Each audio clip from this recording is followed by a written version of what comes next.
안녕하세요. 오늘은 카페인에 대해서 한번 얘기를 해볼 건데요. 현대인에게 카페인은 없어서는 안 될 성분이 되었습니다. 많은 분들이 아침에 마시는 커피 한 잔으로 카페인을 몸 안에 투여하고 계신데, 카페인은 사실 식물이 만들어내는 독소에 가까운데요. 곤충이나 해충으로부터 잎이나 열매를 보호하는 역할을 하죠. 카페인은 우리 몸에도 여러 작용을 하는데요. 이뇨작용을 돕고 각성 효과를 만들어내죠. 피곤할 때나 집중력이 필요할 때 커피나 에너지 드링크 같은 고카페인 음료를 단시간 이내에 다량 마시게 되면 몇 분 이내에 각성 효과를 나타냅니다. 앞서 말했다시피 카페인의 근본은 독성 물질이기 때문에 다량으로 마시게 되면 몇몇 부작용을 만들어내요. 지속적인 몸의 긴장이나 혹은 불면증을 유발할 수도 있죠. 흔히들 차는 카페인이 커피보다 적다고 생각을 하시는데, 사실 같은 용량의 커피 원두와 찻잎이라고 하면 카페인은 찻잎이 커피 원두보다 약 2배 정도 많다고 합니다.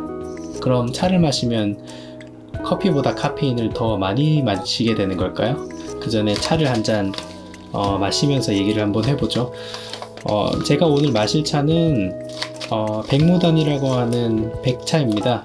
나중에 이 차가 카페인이 많은 아인지 적은 아인지 한번 같이 얘기를 해볼게요. 그럼 차를 마시면 커피보다 카페인을 더 많이 섭취하게 되는 걸까요? 라는 질문이었습니다. 대답은 그럴 수도 있고 아닐 수도 있다는 거죠.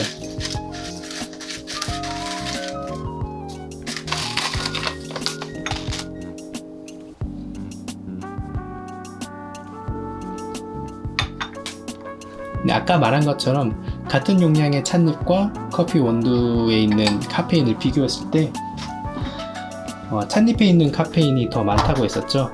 그럼 양적인 면에서 한번 비교를 해보겠습니다. 커피 한 잔을 내리기 위해서는 약 10에서 20mg 정도의 커피 원두를 사용을 하는데요. 반면에 차는 한 번 내릴 때 2에서 5g 정도 사용을 합니다. 커피의 4분의 1 정도죠. 그래서 찻잎 2에서 5g 정도를 가지고 보통 5번 이상 내려 마신다고 생각을 하는데요. 그렇게 했을 때 약 1리터 정도의 차가 만들어집니다. 커피보다는 적은 양의 잎을 사용해 가지고 3배 정도의 마늘향을 우려내니까 카페인은 약 한 잔 기준으로 했을 때 커피의 약 10분의 1 정도라고 보시면 될 것 같습니다.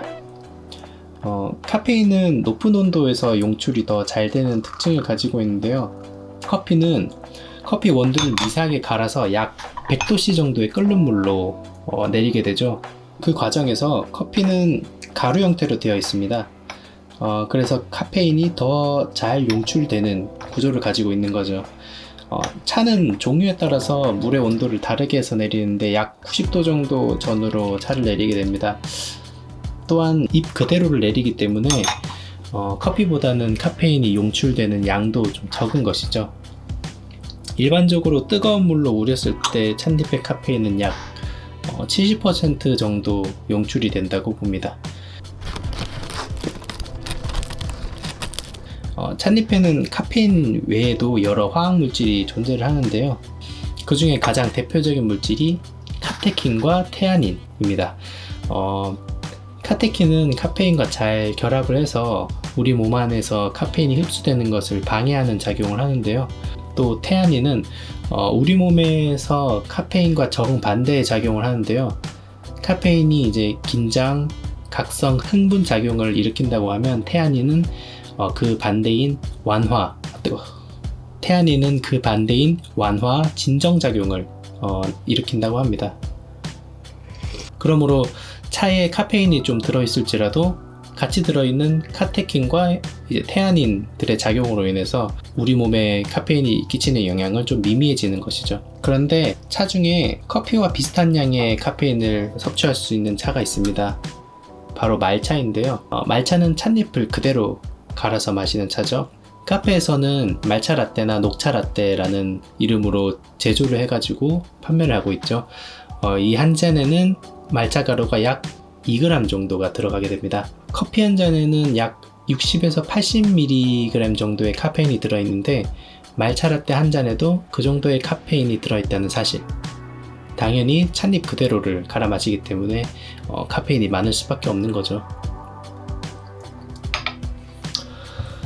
그러면 차를 마실 때 카페인의 영향을 조금 더 줄일 수 있는 방법은 무엇이 있을까요? 첫 번째로 세차라는 작업을 거치는 겁니다. 세차란 차를 한번 헹구는 작업인데요. 차를 마시기 전에 뜨거운 물로 첫 물을 붓고 15초 정도 기다렸다가 바로 버리시면 됩니다. 그렇게 되면 마른 찻잎에 있는 불순물뿐만 아니라 카페인도 같이 씻겨져 나가서 다음에 마실 때는 카페인을 조금 줄일 수 있는 거죠.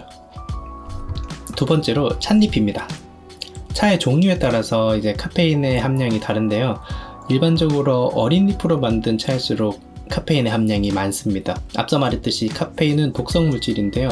어린 잎은 곤충이나 벌레에게 공격당하기가 쉬우므로 보다 많은 카페인을 함유해서 공격을 방어하는 일종의 방어기제라고 보시면 될 것 같습니다. 그래서 어린 잎으로 만든 차일수록 카페인의 함량이 높다고 보시면 될 것 같습니다. 세 번째로 이제 차의 종류에 따라서 카페인의 함량이 좀 다른데요. 카페인은 차의 제조 방법에 따라서 사람이 카페인을 섭취하는 양도 달라지게 됩니다.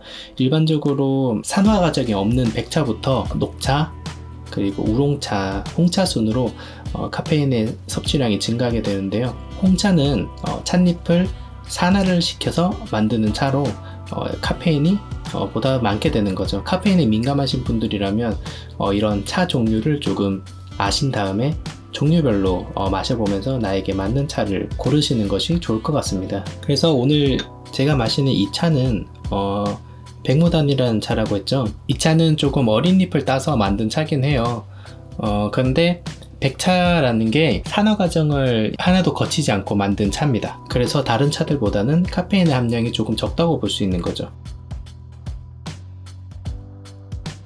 차에 들어있는 카페인은 절대적인 게 아니에요. 차의 종류에 따라 달라지고 제조 방법에 따라 달라지고 어떤 잎으로 만드는지에 따라 달라지고 보이차 같은 경우는 얘가 얼마나 시간이 많이 지났느냐에 따라서 인체 내로 섭취하는 카페인의 양이 또 달라지게 됩니다. 네, 오늘은 차에 들어있는 카페인에 대해서 얘기를 해봤는데요. 정리를 한번 해보자면 찻잎에는 커피콩보다 더 많은 카페인이 들어있습니다. 그러나 같은 용량의 차 한 잔은 커피 한 잔보다 카페인 함유량이 약 10분의 1 정도로 낮습니다. 단 말차는 커피와 비슷한 카페인을 가지고 있죠. 다음으로 차에서 카페인의 함량을 조금 줄일 수 있는 방법으로는 첫째, 첫물을 세차해서 버리는 작업과 그리고 어린 잎으로 만든 차일수록 카페인의 함량이 높다고 했으니까 큰 잎으로 만든 차를 고르는 것도 좋을 것 같고요. 마지막으로 카페인의 섭취율이 적은 차를 고르는 것도 좋을 것 같습니다. 일반적으로 카페인은 홍차가 제일 많고요. 그 다음에 우롱차, 녹차, 백차 순으로 카페인의 함량이 적습니다. 자, 오늘도 차 한 잔으로 의미 있는 하루를 보내시길 바랍니다.